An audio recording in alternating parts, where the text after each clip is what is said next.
আন্তর্জাতিক বিমানবন্দরের পাশাপাশি দেশের উত্তরাঞ্চলের প্রথম বিমান ঘাঁটি হতে যাচ্ছে বগুড়ায়। একই সঙ্গে এখানে গড়ে তোলা হবে অত্যাধুনিক ফ্লাইং একাডেমি, যেখানে সরকারি এবং বেসরকারি শিক্ষার্থীরা পাইলট প্রশিক্ষণের সুযোগ পাবেন। বৃহস্পতিবার দুপুরে বগুড়ার ফ্লাইং ইনস্ট্রাক্টর স্কুল পরিদর্শন শেষে গণমাধ্যম কর্মীদের এসব তথ্য জানান বেসামরিক বিমান পরিবহন এবং পর্যটন মন্ত্রী আফরোজা খানম রিতা। এ সময় সেখানে উপস্থিত ছিলেন বিমান বাহিনীর প্রধান সহ আরও 2 প্রতিমন্ত্রী। এস.এম. আবু সাইদের প্রতিবেদন, ছবি তুলেছেন মনির হোসেন। বগুড়া সহ পুরো উত্তরাঞ্চলবাসীর দীর্ঘদিনের প্রত্যাশা এবার বাস্তবে রূপ নিতে যাচ্ছে। দেশের উত্তর জনপদের আকাশপথ যোগাযোগ, অর্থনীতি ও সম্ভাবনার নতুন দিগন্ত উন্মোচনে বগুড়ায় গড়ে তোলা হচ্ছে আন্তর্জাতিক বিমানবন্দর, বিমান বাহিনীর ঘাঁটি এবং আধুনিক ফ্লাইং একাডেমি।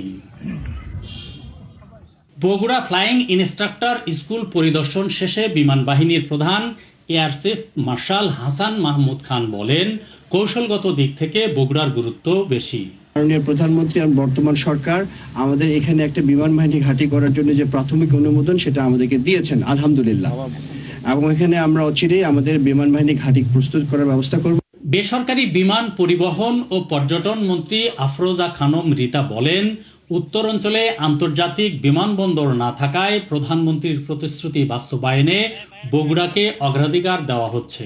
আন্তর্জাতিক বিমানবন্দরের পাশাপাশি আমরা যেটা এখন পরিকল্পনা নিয়েছি যে আমরা একটা ফ্লাইং একাডেমিটা চালাবো, কারণ আমাদের পাইলটের অনেক দরকার। আমরা এই পাইলট আমরা নিজেরাই এখানে বাংলাদেশে ট্রেনিং দিয়ে তাদের প্রশিক্ষণ করে তাদের উপযুক্ত পাইলট বানানোর চেষ্টা, এই পরিকল্পনাটাও আমাদের আছে।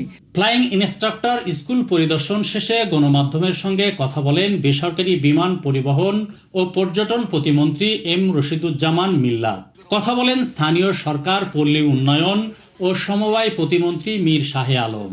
আন্তর্জাতিক বিমান এখানে ওঠানামা করবে, অভ্যন্তরীণ বিমান ওঠানামা করবে এবং কার্গো বিমান ওঠানামা করবে। এই অঞ্চলের মানুষের উৎপাদিত কৃষি পণ্য সহ আমাদের বগুড়া যে লাইটিং ইঞ্জিনিয়ারিং আছে এবং ভারী শিল্প আছে, এই সমস্ত শিল্প যেগুলো মায়ানমার সহ মালয়েশিয়া, দুবাই বিভিন্ন জায়গায় রপ্তানি হচ্ছে, সেগুলো সরাসরি এই বিমানবন্দর থেকে আপনার কার্গো ফ্যাসিলিটির মাধ্যমে, কার্গো বিমানের মাধ্যমে আমরা রপ্তানি করতে পারবো। বগুড়ায় আন্তর্জাতিক বিমানবন্দর ও বিমান ঘাঁটি বাস্তবায়িত হলে বদলে যাবে উত্তরাঞ্চলের যোগাযোগ ব্যবস্থা, বাড়বে বিনিয়োগ ও কর্মসংস্থান। এস.এম. আবু সাইদ, ৭১, বগুড়া।